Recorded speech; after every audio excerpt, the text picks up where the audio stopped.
I knew he was going to be a special player. Yeah. I didn't know how special. Yeah. But, I mean, we're in practice, and it's, you got Kevin Johnson, you got Jason Kidd, and he's holding his own. Gil McGregor, PHNX Suns, here with a man who doesn't need much of an introduction. #1 pick, 1988 NBA draft, 15-year veteran, and spent 5 of those years here with the Phoenix Suns, one of which ended with you hoisting the Sixth Man of the Year trophy. Assistant coach at Colorado now, but always my college coach. Danny Manning, first off, good to see you, Coach. Good seeing you. Good seeing you. Happy to see you. Proud of the work that you've done so far, and it's exciting. This is fun. Yeah, for sure. Now, I talked about it. You spent a 30-year NBA career here. When you come back, do the emotions, memories kind of come back a little bit for you, or? Absolutely. The emotions, the memories. We played earlier this year. We played Stanford in the arena, and then the name has changed a lot. It was American West Airlines, and it's gone through the gamut of names. But walking back into the arena, walking through the bowels of the arena, and just seeing the different changes was exciting. It was fun, but it was also, brought back a lot of memories. Pulling up to the arena, going into the parking garage, walking out onto the floor, and just feeling that energy and that unique, special feeling of what that time meant to not only me, but to our family, and being a part of the teams that I was a part of. It was a good feeling. So let's take it back to the beginning. It's off-season 94. You're one of the most highly sought-after free agents. You choose the Suns. You made some sacrifices to choose the Suns. Why was it that Phoenix that they won out? The reason there are a lot of reasons that I chose the Suns, but that was the first chance I got to pick where I wanted to go play as an unrestricted free agent. And they had a very talented team. I enjoyed, from the outside looking in, how they did things. So I had a chance to be around the coaching staff in one of the All-Star games that I played in, because that Suns coaching staff was coaching that game. I enjoyed how they interacted with their players and, things of that nature. And so for me, I like the setup. I'm really intrigued by the city of Phoenix. And came on a visit and got to spend time with Jerry Colangelo and hear his vision, and just fell in love with it. Yeah. And that was kind of a no-brainer. I was supposed to take another visit or two after, but we've made the decision to come to Phoenix, and extremely happy and glad that we did. It's funny you talked about the visit and stuff, and there was no social media, stuff like that back then, and there was nobody no newsbreakers tweeting all this stuff about what was happening. What was free agency like back in those days as far as that goes? Well, a lot of it was just, you go spend time with the organization, you spend time with the coaching staff, you see if it's a fit, and you kind of go from there. And then whenever the news broke, it broke in terms of it getting out. Yeah. So, for me, it was the relationship that I felt I could build and have with Mr. Colangelo. And I'm very grateful for that. I'll always be grateful for that, because, he took great care of me, but also so many different players that wore the Suns jersey. And to this day, the Suns are my favorite organization, just because of the outreach, the community outreach, and everybody, not everybody, but a lot of people stay in touch with you and keep the relationship going, and that's not the case with a lot of professional teams. Yeah. So that first season obviously didn't end the way you would have wanted it to personally, but you guys had something special. Do you think that is one of the best teams that you played on? Do you think y'all had enough to do it all that year? It would have been fun to get through to the playoffs with our team being completely healthy. I thought we got off to a really good start in terms of looking at the big picture and the different guys we had that made sacrifices to come in off the bench, to accept different roles on that team. We had two dynamic players. We talk about Charles Barkley and Kevin Johnson, and those guys rightfully so deserved that. But, Dan was still there. AC was there. And so, we had a lot of different pieces that really meshed well together with our personalities, having such a dominant personality in Charles. Yeah, I was going to say, you mentioned that. You played with and against a lot of great players. What was it like playing with him? It was a lot of fun. It was learning his mindset and mentality. He's the guy who's going to go out there and he's going to leave it all on the court.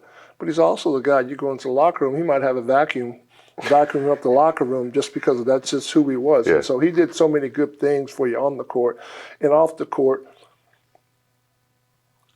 he had some different stories that people could talk about him. But, a lot of times people don't hear that, hey, he's vacuuming up the locker room, or you don't see him spending time with the other players' sons and daughters and things of that nature in family environments. And so it was a lot of fun to get to know him. And, we're still friends to this day. And, we bump into each other quite a bit because we're both kind of still in that basketball fraternity. Yeah, of course. Now, think about some other unique things that happened for you while you were here. You're on a team that starts off 0-13 and somehow makes the playoffs. How does that happen? I don't know. Fair. Yeah, I mean, we obviously we struggled coming out of the gates, and it seems like we were losing games every way imaginable. The fewest, smallest odds. Like, they've got to get an offensive rebound, tip it out, pass it to a three-point shooter. He's got to make a shot with less than 2 seconds on the clock, and somehow some of those games and plays happened and we lost the game. But we stuck together. We just continued to grind. We had some veterans on the team, and we knew that 82 games was a long year. Yeah. And that was just the mindset. Come on, let's just get better each game. Let's get better each game. Let's get better each game.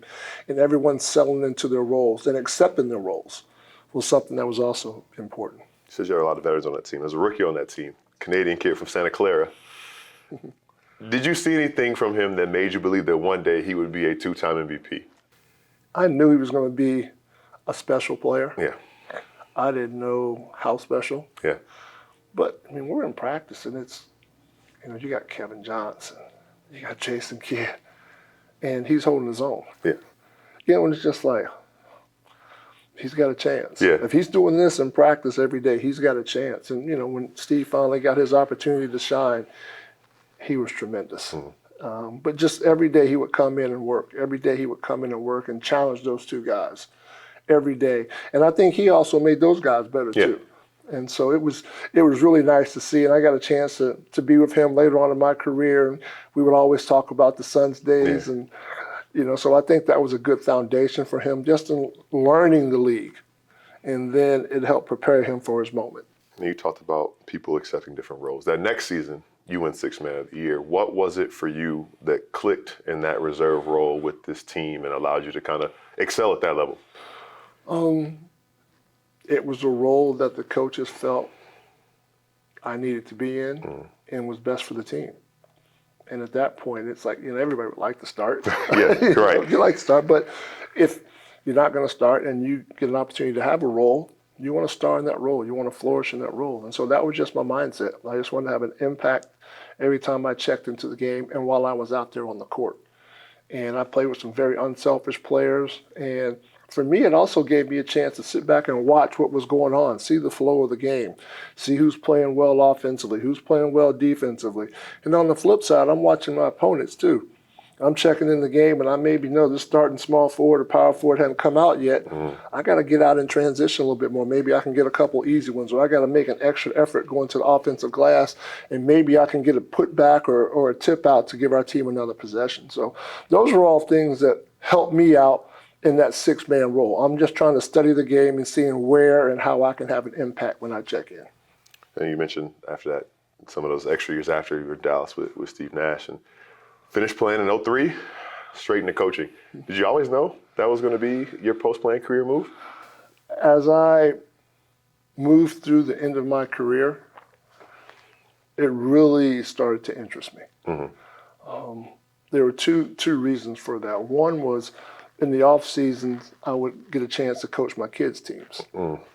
And so, I enjoyed that aspect of being around them and talking the game to them. But it was different sports. It might have been baseball and softball and basketball, but I enjoyed the teaching aspect of that. And then as a player, end of my career, I'm an insurance policy as a player. If something doesn't go right, or unfortunately, if you have some type of injury of some sort, get called upon a little bit more. And so for me, the only way I felt like I could have a constant impact on our team was communicating. And so that was in games. Hey, this is how they're playing ball screen. This is what I'm seeing from here. Just something to think about. Or offensively, when you make this move, the help is coming from this spot. Maybe you can attack at this angle. And so those were different things that I would try to share with my teammates before and after timeouts, and also kept me into the game. So if my number was called, I'd be ready to go. Yeah, I was going to say, I think about that. And knowing your coaching style personally, you played for a lot of great coaches. Was it, I know Larry Brown used to tell stories about him in practice. Was he the biggest influence as far as your coaching approach style, or is it a little bit of mix of everybody? There are three Okay. really big, influential mentors that I had. One was my father. He played professional basketball. He coached professional basketball. He coached in college, and he was a journeyman. And so the tail end of my career, I was a journeyman. And so I had to do the little things to be able to survive, to make it, to have an impact. So I learned those things from him at an early age. I really didn't know what I was watching until I got older. Coach Brown made me a better person, made me a better player, challenged me, prepared me for a 15-year NBA career. The greatest basketball mind I've ever been around. Unbelievable. And Bill Self. Bill Self gave me my first coaching opportunity, created a job for me, and gave me a chance to take the steps I needed to learn the profession and to see how he did it. And he's a Hall of Fame coach. He's won multiple national championships. And so those three guys, to me, have had the biggest impact on my coaching mentality and philosophy. But everyone I've played for, I've pulled a little bit from. Some coaches, I don't like that, I'm not going to do that. And some coaches, oh, this is interesting, I am going to do that. And so a lot of it's just kind of a smorgasbord of all the blessings and wonderful people I've had a chance to be around and different mindsets I had a chance to incorporate into my thinking within the different teams that I've played on. Well, I can say for sure, I'm glad the basketball world brought us together too. I'm glad to reunite, catch up with you here, and appreciate you taking some time out to talk to us. Absolutely. Thanks Appreciate a lot. it, Coach. Thank you.